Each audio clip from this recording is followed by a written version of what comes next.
having these routines that anchor me, that give me a chance to take care of myself, are what then allows me to show up for everything and everybody else that I have to do all day long, every day, forever and ever, hopefully, for as long as possible.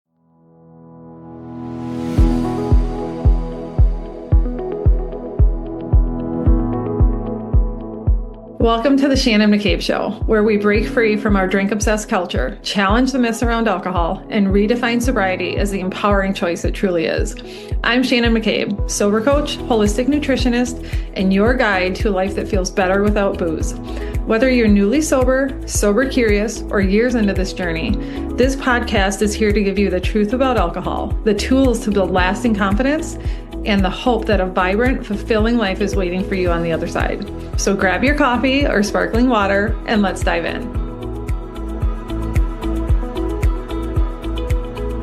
So today, recording this, yesterday was my 3-year sober anniversary, which has me really in my feelings a lot this year, really emotional. Yesterday was also Dylan's 18th birthday. So Dylan, my daughter with special needs, she has Down syndrome, she has autism. If you've been following along online, we have been really deep for about 6 weeks now involved in this intense process to retain legal guardianship. You guys, I'm so emotional today, and I'm honoring it. And I want to just kind of move through it real time, because I realize that it kind of lends itself to a topic of what we can talk about today. And part of that is just, what are the things that we do in sobriety? What are the things that I do when life feels really lifey? And we've chosen this path now where we don't numb. We don't numb with alcohol, at least. We don't numb with alcohol. We don't escape anymore with alcohol and drugs. We don't try to avoid the things that feel heavy and feel hard or just feel intense, right? Because a lot of what I've been feeling the last couple days is not necessarily even heavy, bad, right? It's just been emotional. Hitting 3 years sober it's emotional, you guys, because I never thought I could get here for so long. I spent longer than this trying to get sober. It took me 4 years of trying. And even before that 4 years, there was probably honestly another 4 years where I knew my drinking was becoming a problem, when I was sliding down that slippery slope of drinking more and more, making excuses for it, justifying it, but still just ignoring it, still just trying to believe that I was in control, just being arrogant, being in this arrogant headspace that a lot of us get in with alcohol when we just think that we know better, right? Think that we know better than alcohol. And so spending 4 years like that, then spending 4 years knowing that I had a problem and trying to do various things about it, right? This is when I bought a lot of books. This is when I think started following people on sober Instagram and would come and go with that, right? When I was feeling like being honest with myself and feeling vulnerable, I would follow people, and then I would unfollow or mute when I just didn't want to face it anymore, when it was too scary, when it was too real, when again, I would get arrogant and think like, no, but this isn't that bad. It's not that bad. It could be worse. My list of justifications was, right, like I'm a good mom, I'm a good wife, I'm a successful woman, we have it all together, right? You guys have heard my story. So all this to say, I think just all of this this week, meaning my 3-year sober anniversary, Dylan turning 18, even just some of the things going on in the world right now, like being a human is hard. Being a human is really hard. Some days. And some days it's amazing, right? Most days it's amazing. A lot of the time it's amazing, but sometimes it's really hard. And so this morning, as I was getting ready for this, I realized, like, you know what? This is just an opportunity to kind of be real and share, like, what do we do? What do we do in these moments? What tools? How do we show up when it feels like we're not sure how to show up or what to do? And sobriety has given me the chance to really hone in and solidify the habits that have become my non-negotiables, because they are the things that keep me sober and they are the things that keep me sane. And there are some days that I feel like that's all I have. All I have is trying to stay sober and trying to stay sane, and the things that I do to make that happen. So I thought I would just share that this morning in hopes that it helps somebody maybe. And this is no particular order, but I actually might just kind of go through my morning routine, because it is one of the few things in life that I can control to varying degrees, right? And if you have kids, you'll get that, because when I say to varying degrees, it's because, well, 99% of the time from the second I wake up in the morning, Dylan is also awake. And even though she's 18, she's basically a toddler. So my life as a caregiver, as a 24/7 caregiver, is that I'm always at the mercy of her needs most of the time before my own. But so what I've done is try to create a routine that serves me, meaning helps me stay sober, helps me stay sane, but can be adaptable to the realities of my life, which is being a special needs mom and having to pretty much put somebody else's needs above my own 24/7. So the last couple mornings this week, I have been setting my alarm to actually try to roll out of bed before she does. I sleep with her most nights. If you've heard our story, you know that she doesn't. It's just one of the things about Down syndrome and autism, and her specifically, she doesn't sleep. She won't sleep alone. And for whatever reason, the last few months especially, she has been really resisting letting my husband sleep with her at night at all, which is just bizarre because obviously we've been at this for 18 years. But for whatever, we're going through a phase where she wants me more than him.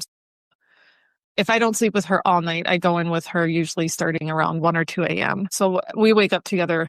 We, meaning Dylan and I, wake up together most mornings. In the last 2 days, I've actually set an alarm to get up earlier just because I have wanted and needed, like my soul has needed an earlier start time for my morning quiet time.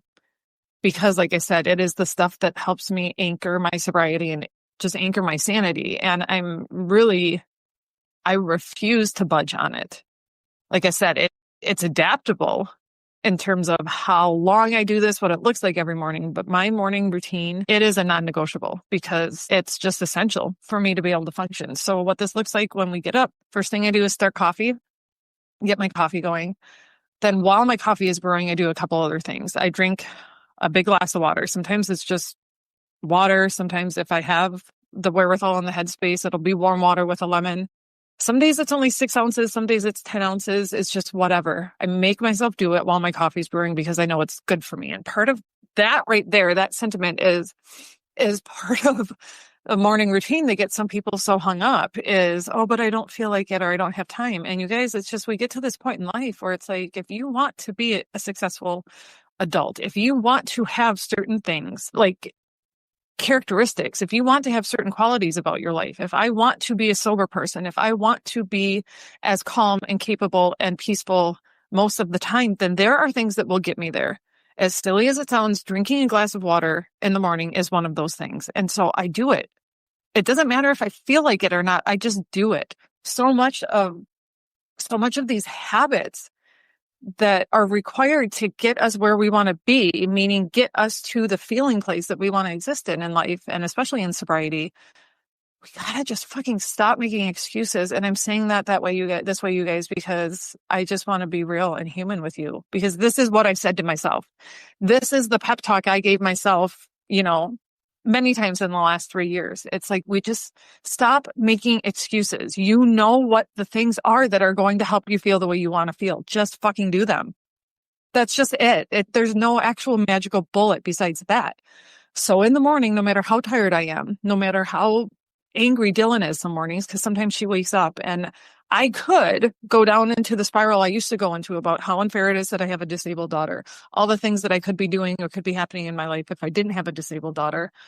The better sleep I'd be getting, all of this. I could do that, but I did that for years and it got me nowhere. It ran me into the ground. So what I do instead now is I get up, I start thinking God first thing, and I make coffee and I drink water because it's going to help me be healthier. And I want to be healthy for as long as possible.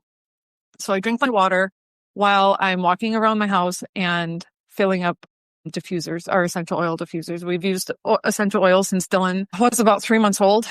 They became a absolute life-saving grace when she was a baby and was really, really sick physically. We started using them a lot for that, and then quickly realized all the ways that they could help us emotionally. And I've used them ever since. You guys saw me when we just started.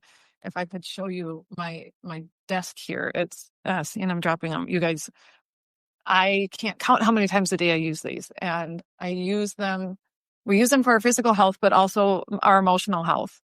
So I fill up our diffusers. I get aroma going in the house that helps me calm down, helps me focus, helps me get grounded into gratitude, uplifting, whatever.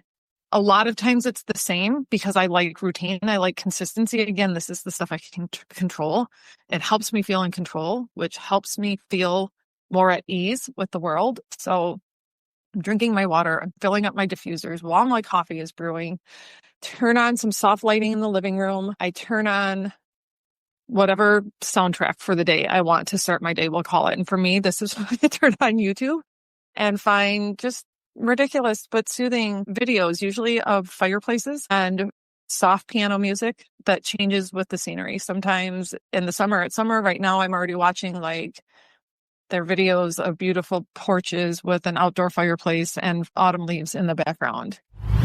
What if you could finally break free from the constant cycle of drinking, quitting, bargaining with yourself, and actually build a life that feels calm and clear and deeply aligned with who you want to be? I created the Alcohol-Free Blueprint for women who are ready to stop trying to moderate and start feeling confident and steady and fully present in their life again. This program isn't just about quitting drinking. It's about taking back your energy and your mindset and your wellness and your freedom. Inside the Blueprint, I'll walk you step by step through the tools, mindset shifts, and support systems that actually help you change for good. You'll learn how to handle cravings, rebuild your habits, feel stronger in your body, and navigate all of life's ups and downs without alcohol.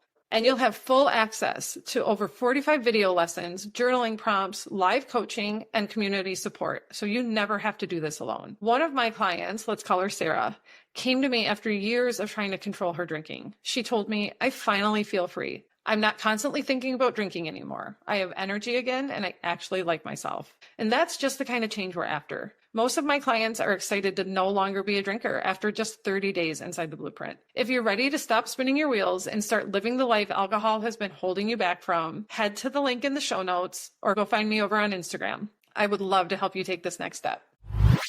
And then I get out my gratitude journal and my devotional books. And usually by the time I've done all this, which really only takes about 5 minutes, everything I just talked through is like a 5-minute process, you guys. My coffee is done. I grab my coffee and I sit down on the couch for my devotional and gratitude time. Now, on a good day, honestly, I get to spend 20 to 30 minutes doing this. On a not so good day, meaning it's just if we have crazy running around for the kids. My youngest daughter, even though we homeschool, she goes to the high school for band. And so that schedule changes every day. Again, just always Dylan, which Dylan is the equivalent of those of you that might still have small kids or even just a job to get to, right? Like if you are on a time crunch, if there's people interrupting you, like I said, sometimes I only get 5 minutes to sit down on the couch. And so maybe I don't actually write in my gratitude journal that day. It might just be more internal. I might just sometimes it's even just 30 seconds and just think to myself, like, today, God, I am so grateful for whatever. And I list stuff. You guys, honestly, sometimes this gratitude practice is the most simple, basic things because that's all I can muster. So it might be like, I'm grateful for my coffee. I'm grateful for YouTube so I can watch my cheesy, relaxing videos. I'm grateful for my phone. I'm grateful for my sobriety. I'm grateful for my family. And then other days, if I can write it out or I have time, it gets deeper, right? I really can go into specifically being grateful for specific people, things happening in my life, things that I want to happen in my life. And then I'm also doing my devotionals. Now, for years before I came back to God, my devotionals were just more affirmations. So whatever speaks to you, I am a firm believer that I don't honestly really care what you call your higher power. If it's God, if it's the universe, if it's source, if it's Mother Earth, if it's angels, it doesn't matter to me. But I know from experience, and science has shown us in a million different ways, that tapping into gratitude and tapping into some sort of communion, connection with higher power than yourself is so essential for physical and mental well-being. And so I'm such a firm believer that making this a part of how you start your day is one of the best things we can do to stay as emotionally stable and grounded as possible. And so, like I said, for years before I came back to God, this is when it was a gratitude practice and it was affirmations of how I wanted to feel, how I could turn around maybe what was going on in my life to what I wanted to be going on, right? Like, I am peaceful regardless of what's going on around me. I cannot control what's happening outside of me. I can only control what's happening within me. Things like that. And now I have come back to a God of my understanding, higher power of my understanding. And so I do spend time in devotionals, thanking God, communicating with God, reading his word, just drawing inspiration and support from all of the wise people that have gone before me and all of the wise people in the world out there right now that certainly know more than I do. So I spend time in that. Like I said, on a good day, on an ideal day, I get to spend 20 to 30 minutes doing this. Now, during that 20 to 30 minutes, I might be interrupted by Dylan like 17 times. She comes out needing food, just wanting something. So I don't at all want to paint a picture of this like big, beautiful, glorious, I have this luxurious 1 hour to myself, because that's not it, you guys. I'm doing this as I'm parenting. I'm doing this as my other daughter is waking up and talking to me and reminding me what's coming up for the day. And so it might be 30 seconds at a time. And some days it really is only 5 minutes. So then I cut it down to the most important things, right? I might read 1 or 2 devotionals that are my go-to. Instead of reading things, that might be a day that I find something in an app that I can listen to in the car or listen to on a walk. The whole point of this is that choosing how we start the day sets the tone for how we show up the entire rest of the day. Because it's honored a need and a belief that my time is just as valuable as my family's time. I spent years being a martyr, and I spent years running myself into the ground, believing that I had to sacrifice all of my own needs for the sake of the people I love the most. And that's not, you can't live that way forever.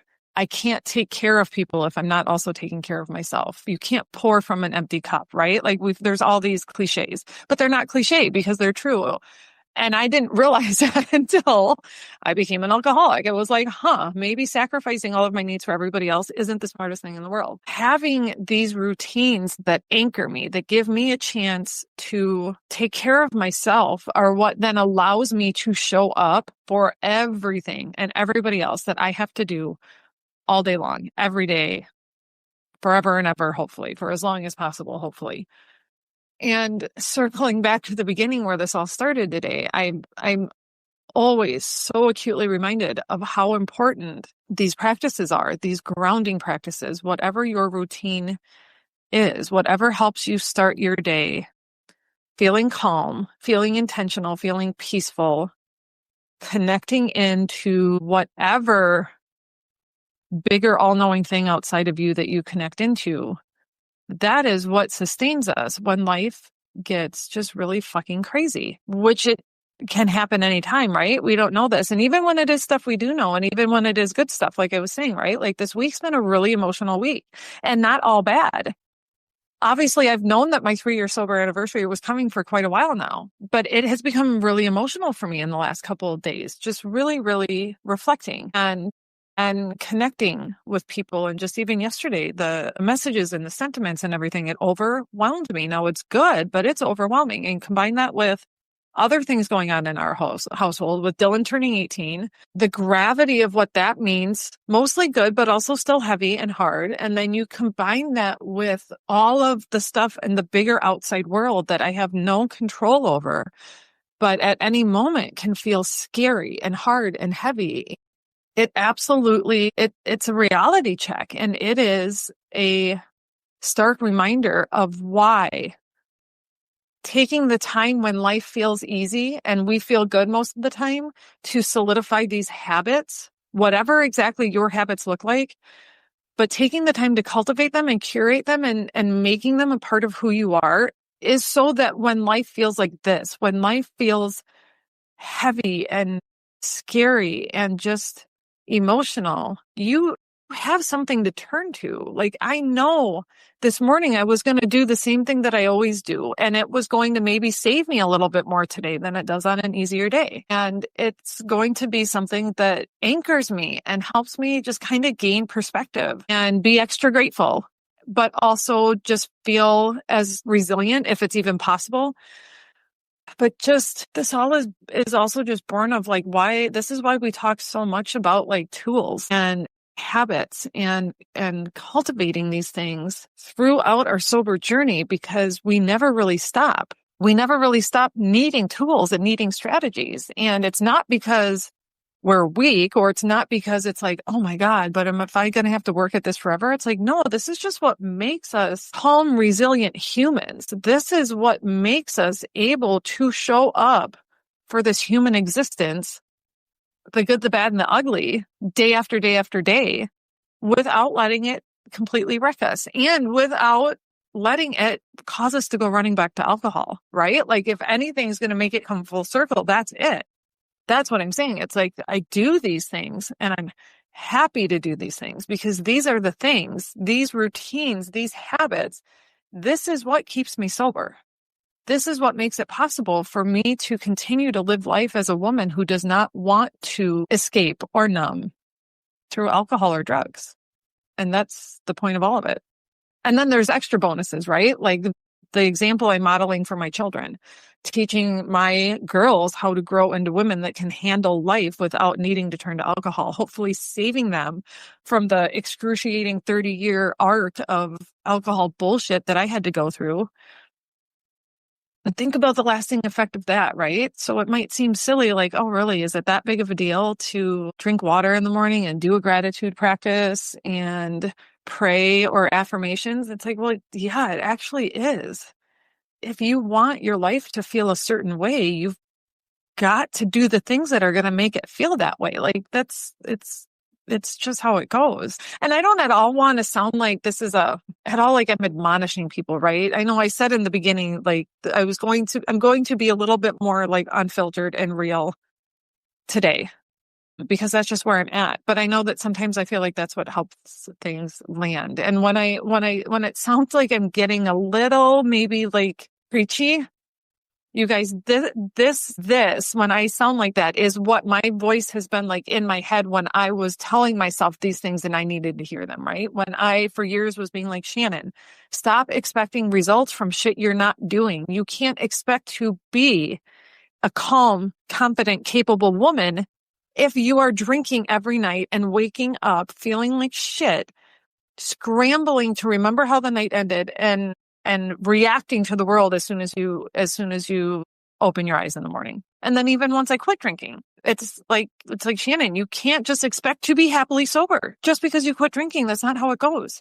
What are you going to do to build it? What are you going to do to create it? What are you going to do to plant the seeds in the garden that you want to be your beautiful sober life and then wait for them to grow and to pop up? And so when I sound really fired up, but also maybe exasperated, it's just because I'm just remembering these are the pep talks I've been giving myself for a really long time and trying to share that and trying to convey that and trying to hopefully help you guys see that it's worth taking the time to figure out what these routines are that buoy us and sustain us and lift us up and help us just get through. Some days we still might feel like all we're doing is getting through, but then on the good days, we feel so much more than that. We feel like I can handle whatever comes. And even on the hard days, even when life does get really heavy and scary and the world throws shit at us that we just don't even know like how we can't make sense of it, I still know I can get through it. And I know that because I've gotten through a lot of stuff already by this point in my life, but because I have these practices,